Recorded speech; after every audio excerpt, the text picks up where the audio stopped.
সত্তরের দশক থেকে আশির দশক কিংবা 90 দশক বললেও ভুল হবে না, যেভাবে ছাত্র আন্দোলন থেকে উঠে এসেছেন এবং যার নাম এক কথায় কলকাতা শহর থেকে সারা পশ্চিমবাংলায় চেনে, তিনি হচ্ছেন তাপস রায়, যার আজকে নিজস্ব বাসভবনে বি বাংলা টিভির তরফ থেকে আমি সন্তোষ তাপসদার সাথে আজকে একান্ত আলাপচারিতায় কথা বলে নেব। তার আন্দোলনের কথা, তিনি কিভাবে তাপস রায় হয়ে উঠলেন সেই সম্পর্কে প্রথমে আজকে একটু জেনে নেব।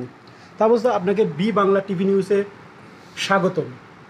আপনি যে আজকে তাপস রায় হয়ে উঠলেন, যদি একটু পেছন দিক থেকে বিভিন্ন গ্রাম বাংলা থেকে যেভাবে কলেজ রাজনীতি থেকে বা তার একটু আগে থেকে রাজনীতিতে এসেছি, তারপরে সিরিয়াসলি সিনসিয়ারলি করেছি, এই আর কি। প্রতিবাদী ছিলাম, ছাত্র পরিষদই আমার হাতে করি, সেখান থেকেই। আপনি বললেন যে আপনি প্রতিবাদী ছিলেন, কিন্তু পশ্চিমবাংলায় একের পর এক শিক্ষা দুর্নীতি, স্বাস্থ্যতেও বিভিন্ন জায়গায় দুর্নীতি উঠেছে।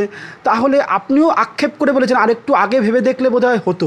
তাহলে আপনার মতো লড়াকু নেতা, যাকে দেখে lakh lakh young generation inspired হতো একটা সময়, তাহলে সেখানে দাঁড়িয়ে আপনি তখন কেন বেরিয়ে আসলেন না, এখন কেন?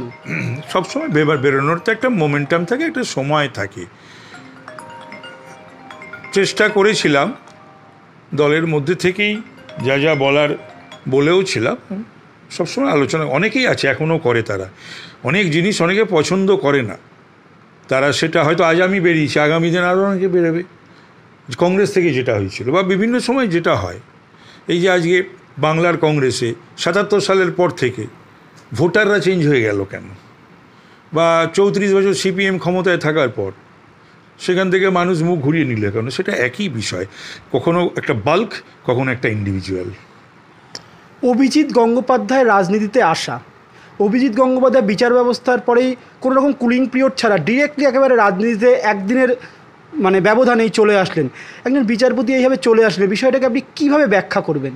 এটা তার সিদ্ধান্ত এবং আপনার মতামতটা জানতে চাই। সব ব্যাপারে ব্যক্তিগত মতামত দেওয়া ঠিক নয়, আসতেই পারে, এর পূর্বেও এসেছে তো বিচারপতিরা যে রাজনীতিতে আসেনি তা তো নয়, সমস্ত ওয়ার্কস অফ লাইফ থেকে তো রাজনীতিতে এসেছে।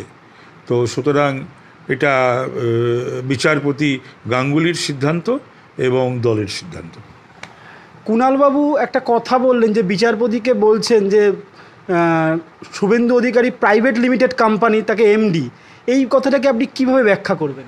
না, এই সমস্ত কথাকে আমি সমর্থন করি না। এই সমস্ত কথা বললে পরে অনেক কথাই তো বলা যায়, এটা ঠিক নয়।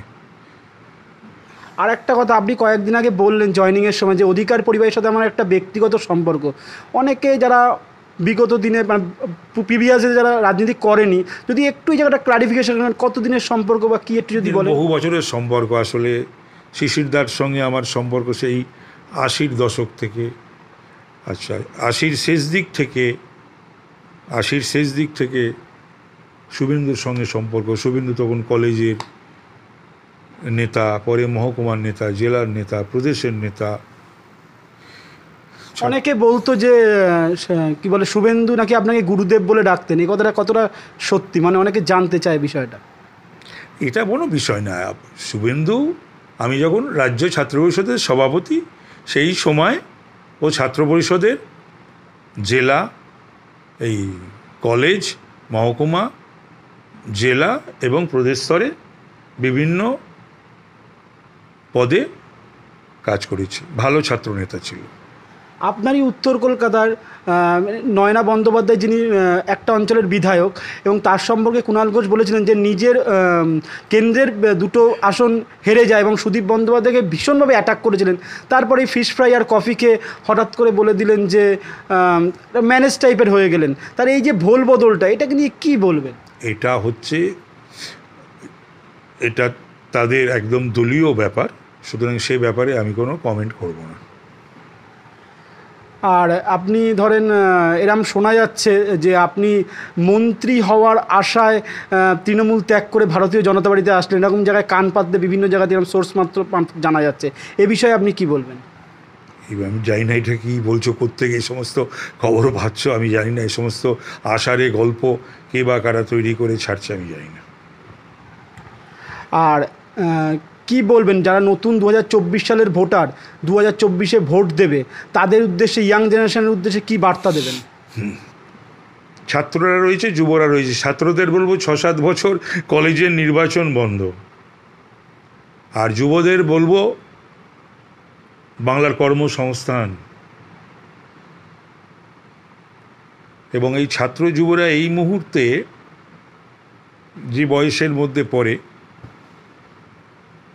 তারা সকলেই মোদিজির ফ্যান। আর একটা কথা বলবো, আপনার বাড়ির থেকে বেশ কিছুক্ষণ দূরে ধর্মতলায় যেখানে ছেলেমেয়েরা বসে আছে চাকরি প্রার্থীর জন্য, তাদের উদ্দেশ্যে কোনো মেসেজ? এরা দীর্ঘদিন ধরে বসে রয়েছে, আমি বহুবার বলেছি, নতুন কিছু নয়, বহুবার বলেছি, এখনও বলছি, এটা খুব দুর্ভাগ্যজনক, দুঃখজনক যে যাদের চাকরি পাওয়ার কথা তারা চাকরি পায়নি। দিনের পর দিন তারা শীত গ্রীষ্ম বর্ষাকে উপেক্ষা করে তারা ধর্ণা দিচ্ছে, বসে আছে। এই বিষয়গুলো প্রথম তো হওয়ার কথা ছিল না, হওয়ার পরও সেইভাবে দৃষ্টি দেওয়া হচ্ছে না। দেখা যাক আগামী দিনে মানুষ এই সমস্ত জিনিস মাথায় রাখছে, প্রত্যক্ষ করছে, দেখছে, তারা বিচার করবে। 2024 সালে যদি আপনি এখান থেকে নির্বাচনে দাঁড়ান, আপনি কতটা আত্মবিশ্বাসী জেতার ব্যাপারে? না, আগে দল তো ঠিক করুক, আমি তার আগে কি করে কোনো কিছু বলি? আমি এই মুহূর্তে কোনো কথা তো আমি বলতে পারি না।